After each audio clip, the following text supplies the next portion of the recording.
afternoon, everybody, and welcome to the 66th annual Bloomfield Christmas Tournament seeding show. I'm Jim Riker alongside Bobby Alford. And Bobby, we just completed the seedings here, and we'll get a chance here to run through them with the folks. Just without further ado, the number one seed goes to the Dexter Bearcats with a 5-3 record, coached by Coach Chad Allen. Yeah, Dexter's going to get the number one seed. You know, interesting enough, they had 13 of the votes to be the number one seed. So coming into this, they'll look to be a strong team. You're going to see a lot of Cole Nichols, as he's done it all season long. The scoring he does will make Dexter a tough out in this. They come in and they've earned that spot, Jim. Also, Truman Crop, he lights it up from three. Another kid to watch for Dexter. Their signature win this year has been Charleston, and what a win that was for Dexter. Another matchup in this could play out in a tournament. They also beat Malden. Malden is seeded down in this thing. They could match up with Dexter in this one. Good pick for Dexter. The number two seed is the 7-0, ranked number 4 in the state in Class 2, Bernie Mules, coached by Jason Long. They've had a couple of nice wins against Twin Rivers and also against Bloomfield in this that are in this tournament. Yeah, a couple of wins against Twin Rivers. The kid you're going to watch there is going to be Tristan Johnson. He is just a magnet. He works off the screens well, shoots it well, handles it well. And the microwave, Micah Schooley, he's a kid who just loves to stand outside that arc there and kill it. So you'll have to get out and guard that kid. One thing of note there, they will be without Hunter Corzine. He was a big part of that team last year, Jim. So right. Without him this tournament, we'll see how that plays out for Bernie as the number two. The number 3 seed, Coach Daniel Cagle's 6-1 Donovan Dons. Two big wins over Malden and a win over Portageville last night got them the number 3 seed. 3 seed there. I think that's a great pick, too, having Donovan there. I could see where they could also be a 2 seed. They're going to be a tough team.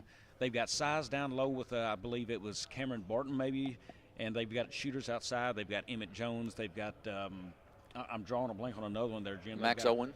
Max Owen, yes. They've got some size now there. J.D. Burton's name is another name I've been seeing in the papers this week. So I think Donovan will be a fine seed there, and what a fight they'll be to get out of this tournament. The number 4 seed, the Portageville Bulldogs, 4-3 record, coached by Terry Smith Jr. Big wins over Cuba and East Prairie. One loss to Donovan, but interesting pick in number 4. Interesting, but this team comes down to Townsend. He can drive, he can shoot. He put on a show, matter of fact, last year. Portersville was the winner of this tournament last year, Jim. And as a pick there, you know, I like him. He's going to be tough to guard all over the floor. They'll have to get at it on the defensive side and rebounding, but Portersville is another good team to watch. The number 5 seed will be the Malden Green Wave, 5-3 record, coached by Coach Mike Kilgore. A couple of losses to Twin Rivers and a loss to Dexter, but a win over Twin Rivers, a loss to Dexter, and 2 losses to Donovan, but a good team. Jim, well, I'm going to be a little different there. I think good players, but they haven't been a good team yet. They were my pick early season to win this Christmas tournament. Think they still have a chance to make a lot of noise here because they've got some really good players. When they put it together and play a team basketball game, you're going to see Malden make some noise in this deal. I really like Malden to upset some teams in this. The 6th seed will be the Twin Rivers Royals, coached by Seth McBroom, with a record in 5-3. Wins over Holcomb, Puxico, and Hayti, the teams that are in this tournament. So an interesting pick there as well. Well, Jim, it's not a team that I know a whole lot about as Twin Rivers, so I believe the Hargraves kids is one of them who's getting it done for them. They do have some size, so they should match up well there. It's 6th seed, probably one of the high seeds I remember Twin Rivers getting in this tournament in a while, so happy for them. I'm looking forward to watching them play because I have not seen them this year and see what Twin Rivers can do in this thing. The 7th seed will be the Kennett Indians with a 3-4 record. They come in with a couple of wins against South Pim and a loss to Dexter with teams in this tournament. And one of their star players, really sort of William Gaines Parker. They're a young team. Gaines Parker and Deshaun Wilson, I believe. Those are 2 kids who get it done. They're both sophomores. You know, when we watched them over at the SEMO conference, you know, they just struggled to get into the flow of their offense. I'm sure they've been working on things. Another team, they've got a chance. I think they'll be fast up and down the floor to be able to beat some teams there. Another team to watch.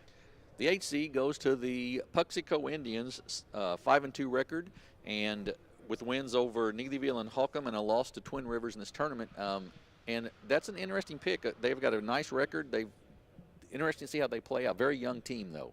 Young team. They've got some size in Skylar Zimmerman. They've got the senior Cole Barnfield. I mean, they'll need to rebound strong. Use that size down low, and Zimmerman get the rebounds, go back up and score. They've got a chance to make a run. Number 9 seed, the East Prairie Eagles, coached by Gary Scott. They've beaten Hayti. They've lost to Portageville of teams in this tournament. Wyatt Williams, one of their lead players, and it will be an interesting matchup, 8-9 there between Puxico and East Prairie. And that'll be a great matchup, but Markham, I think, may be the story for East Prairie. East Prairie dealing with the loss of a student this year, so that's going to be, tough for East Prairie to come in. They'll want to play hard and prove they belong, but keeping those kids in mind of what they've gone through this week. East Prairie's got a tough one, but, they'll be a good team in this tournament, especially round one. That'll be a game to watch. The number 10 seed will be the Holcomb Hornets with a record of 3-3, coached by Michael Snyder. And they're getting a couple of kids back that they've been missing in Dylan Bradshaw and Hunter Lawrence, and that should make a big difference for that team. Yeah, Dylan Bradshaw, he's going to drive the hole a lot. He's going to score.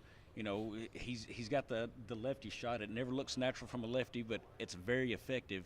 Bradshaw will be their main guy, it seems like, probably the whole tournament. Expect to see a lot of him. Good to have him back on the floor.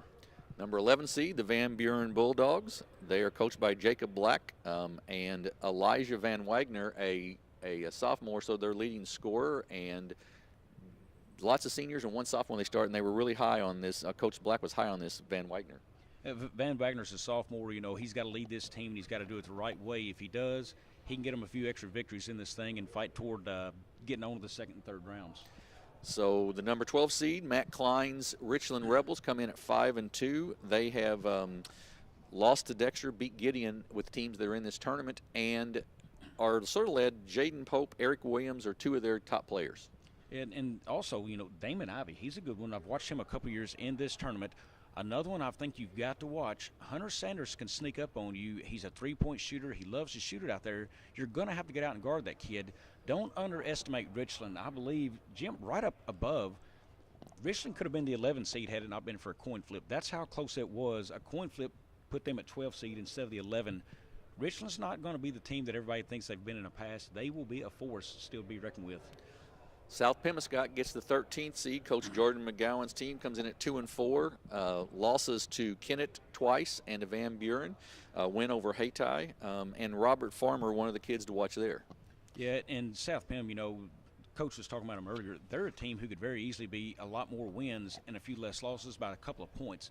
Don't doubt what South Pem can do. Even though they're a 13 seed in this, they can still put up points and score on teams. It's going to be a close matchup, I think, for a lot of teams in this thing, like in the later seeds. The Hayti Indians, with a 1-4 record, come in at the 14th seed, and their win this season is against the Gideon Bulldogs. And Hayti coming in, they're a young team. I don't really know what to expect from Hayti, Jim. I have not seen them play this year. So a young team, you want to see them come in and compete well. The coach seems to think they can do that this year, so we'll see what Hayti has for the tournament. Number 15 seed, the host of Bloomfield Wildcats, Coach Keith Kyle. They come in at 1-6, but they've been in some close games. Played Bernie to a couple of points, played Advance to 7, I believe, last night. So they've played some close games. Yeah, and you've got a team. Bloomfield lost to Bernie by 2, I believe, earlier this year. Right. So when you're a 15 seed and you lost to the 2 seed by 2 points, it tells you it's anybody's game. They need a lot of performance from their senior guard, Wagner, I believe, Wagster. He's going to be the guy to have to lead them and get them there. So we'll see what Bloomfield can do on their home court. And the 16th seed, the Gideon Bulldogs, coached by Jeremy Walker, they come in with an 0-6 record, and I think Coach Walker just wants to see them compete hard. Compete hard. You're a young team playing a lot of freshmen. You lost a kid from last year who seemed to make a difference on your team. So those are some of the deals you want to see them come in and do. Compete hard. But, boy, you got the first game right out of the gate against a 1 seed. That's never an easy task. So, you want to see Gideon come in and compete it well. So all these games we're talking about, there'll be 26 games all on the Aycorp Media Networks, which includes on our YouTube site with YHC TV, on Sparklight, on SEMO 95, and on Pim Dunk 95, I believe, are the 4 places you can find these games. All 26 games. We start like this on the 26th, the day after Christmas. First game will be at 10 a.m., and that'll be the Dexter Bearcats against the Gideon Bulldogs, the 116 matchup. Then a really good matchup, 8 and 9, between the Puxico Indians and the East Prairie squad. Then at 12:45 on that 26th will be the number 4 Portageville team against the South Pemiscot Bulldogs. And then at 2:15, the 5th-seeded Malden Green Wave and the Richland Rebels will play, which I think could be a pretty good ball game all in all. The Bernie Mules, the number 2 seed, take on the Bloomfield Wildcats at 3:45 on the 26th. The Kennett Indians, the number 7 seed, and the Holcomb Hornets, the number 10 seed, will play at 5 p.m. Another game that I think could be a really good one. The Doniphan Dons, the number 3 seed, take on the Hayti Indians at 6:30 on the 26th. And then the final game on the 26th will be the Twin Rivers Royals and the Van Buren Bulldogs. So 8 games that first day, Bobby, 8 games that second day. Lots of opportunity for fans to watch basketball. Lots of opportunities. Real quick, some housekeeping notes on that. So if you come to the game, admission is going to be $5 for ages 6 and up. So $5, 6 and up. You can buy a day pass. This will let you in and out of the place for $8. So if you want to pay a $5 fee and stay when you get up and leave, you're done. $8, you can come and go as you please. You'll have your pass for the tournament, and that's a daily fee on that. Also, additionally, Jim, so where we're sitting now, back behind the school to the east, they have additional parking this year across the road. There used to be a factory there, I believe. Right. So factory's gone. That is the school property now. So additional parking there. So, no blocking the front. Of course, that's where buses will load and unload there, but they'll have parking around for people to come view the games. All right. So join us here on the Aycorp Media Network starting on the 26th. Like I said, the top 4 seeds, the Dexter Bearcats, number 2, the Bernie Mules, number 3, the Doniphan Dons, number 4, the Portageville Bulldogs. Those are the top 4 seeds for this 66th annual Bloomfield Christmas Tournament. Bobby, Merry Christmas to you and your family. And to all of you out there, Merry Christmas. We look forward to seeing you on the 26th of December.